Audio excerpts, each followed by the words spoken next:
Merhabalar sevgili takipçilerim.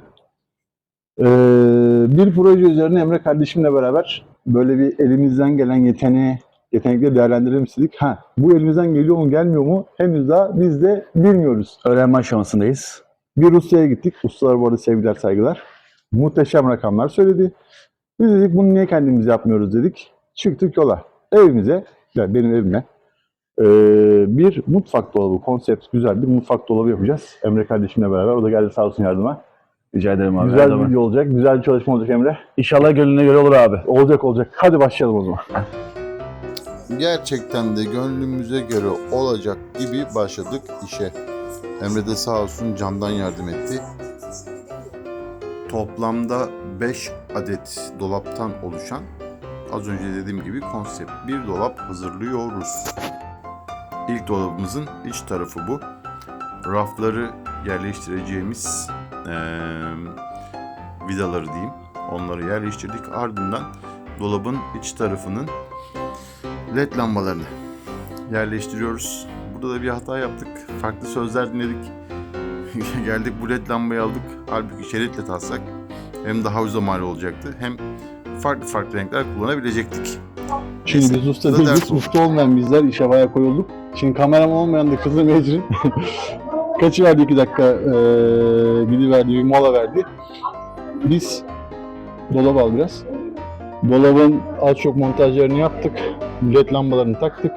Tepe noktasına LED lambalarının kabloların çıkacağı yerleri de işaretledik. Ve kablonun çıkacağı yerde şu an geliyoruz.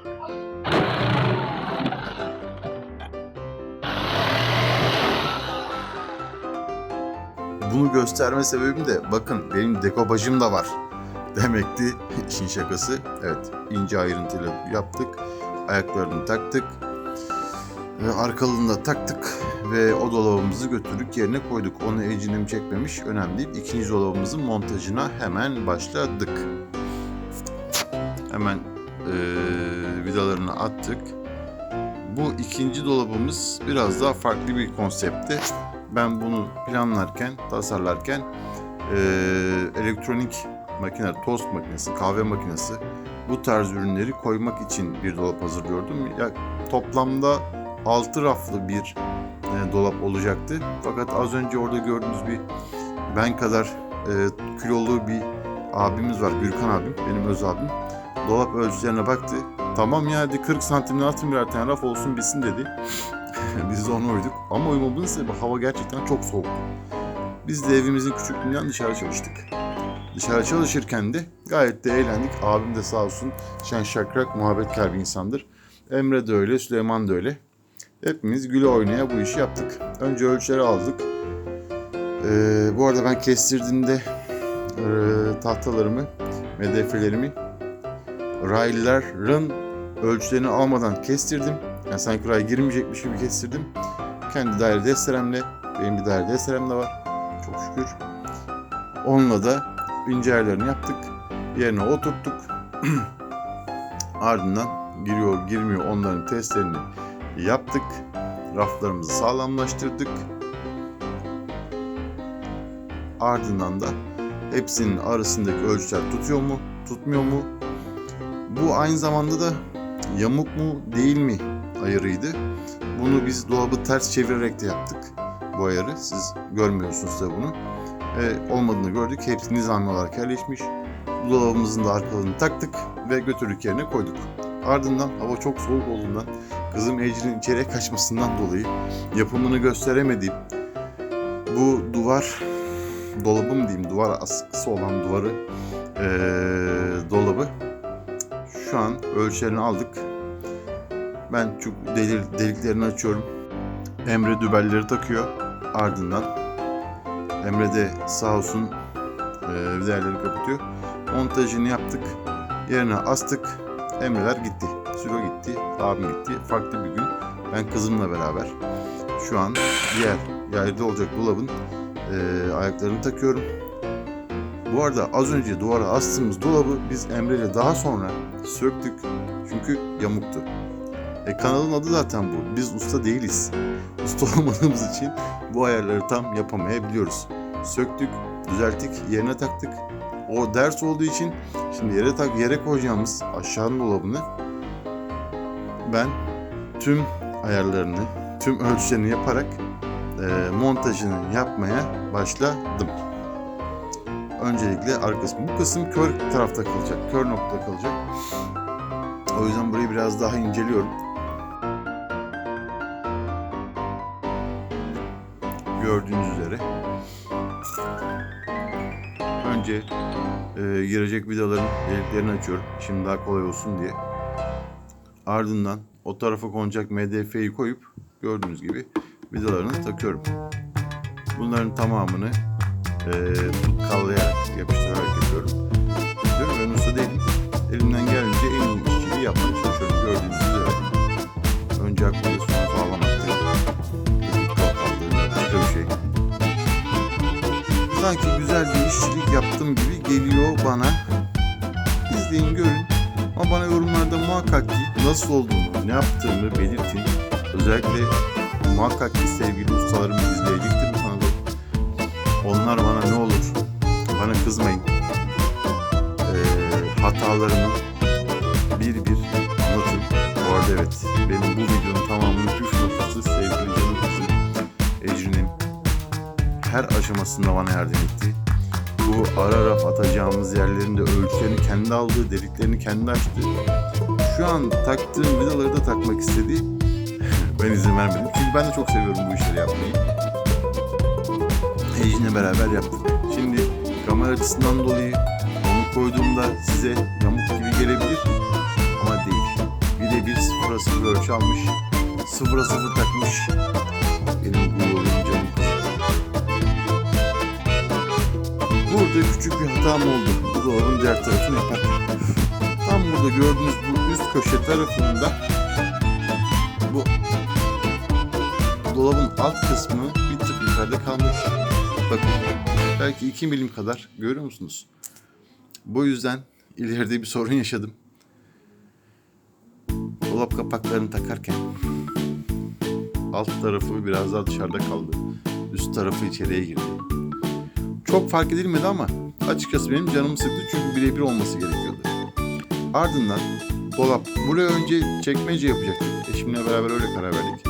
Sonra eşim fikir değiştirdi. Dedi ki hayır, burası dedi dolap olacak. Ben dedi dolap, buraya tencere tava yığacağım. Benim dedi bir dünya malzemem var. Onları koyacağım. Bunları dolap yap. Tabii eşimden gelen emir taş tacı. Zaten onun için yapıyorum. Tüm ölçüleri aldım. Hemen montajlarına başladım. O da oldu. Ardından graniti, mermeriti ya da ne diyorsunuz, oraya konulmak üzere olan son en üst kat tahtamı da bunun ölçülerini iyi alarak montajını yapıyorum.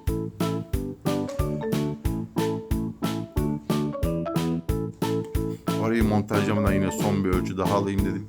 Birebir olsun, 0'a 0 olsun ki öyle oldu. Ardından son montajlama işleriyle beraber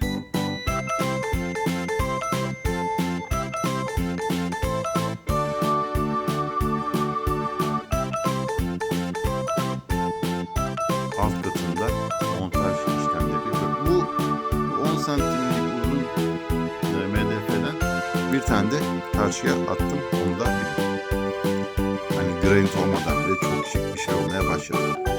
Ve gururum canım kızım, baba bu ölçüleri bari bana bırak. Bunları ben alayım. Bunları ben takayım dedi. Benim zevkle. Hemen aldı. Ölçüleri aldı. Kalemle işaretledi. Tek tek destek kulplarının, boncuklarının gireceği yeri deldi. Hepsinin ölçülerini aldı. Bakın gördüğünüz üzere. Eline de yakışıyor maşallah. Hepsini tek tek delerek yerine boncukları da taktı. Orada ufak bir hata yaptık. Evet, gördüğünüz üzere o kadarcık olur. Olur, hiç sorun yok.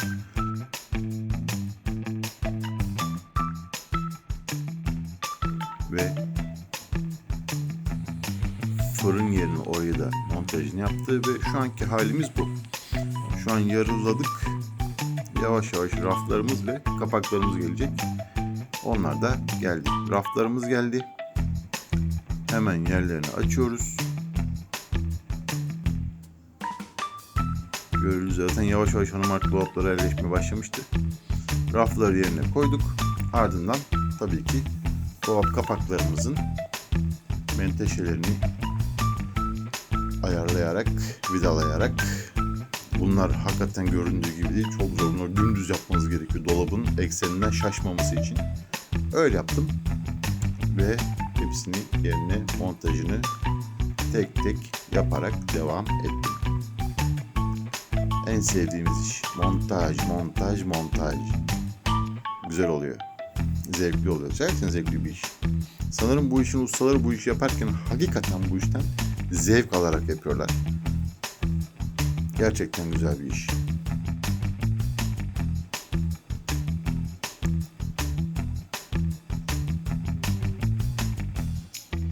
Ve destek alarak, yani ölçü alarak yaptım üst kapağı montajını ve üstlere ulaşamayınca yine videomun kahramanı iş başında.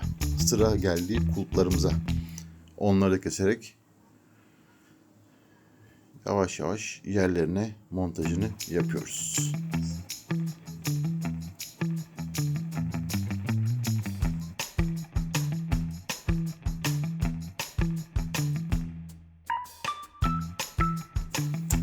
Gerçekten siyah pultlar gri raflara çok güzel oldu.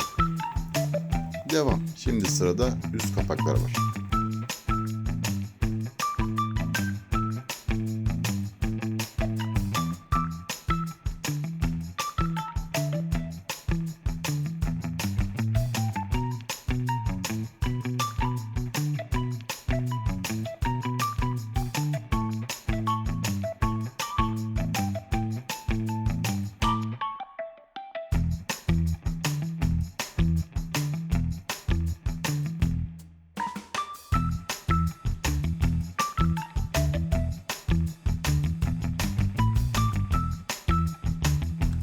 Benim ve eşimin düşündüğümüzden çok daha ötesi oldu. İlk dolabım, ilk projem, ilk işim mükemmel oldu bence. Videomuz bu kadardı. Zaten videonun başına bahsettiğim gibi marangoz anlaşmamız tamamen buydu. Yani bir ne diyorlar buna, granit ve bir raf arası seramiği yoktu anlaşmamızda. Tamamen anlaşmamız buydu. Bu marangoz bana 75.000 TL fiyat verdi. Ben şu an gördüğünüz tüm bunların tamamını, elektriği, kulbu, kapağı, her şey dahil 26.700 TL yaptım. Sevgili ustalarım da aile geçindiriyor. Orada birçok çırakları var. Tabii ki durum onlarda biraz daha farklı. Bu kâr marjı bu kadar büyük bir kâr marjı olmadığını biz de çok iyi biliyoruz. İzlediğiniz için teşekkür ediyoruz. 1-2 gün içerisinde yeni video yayında.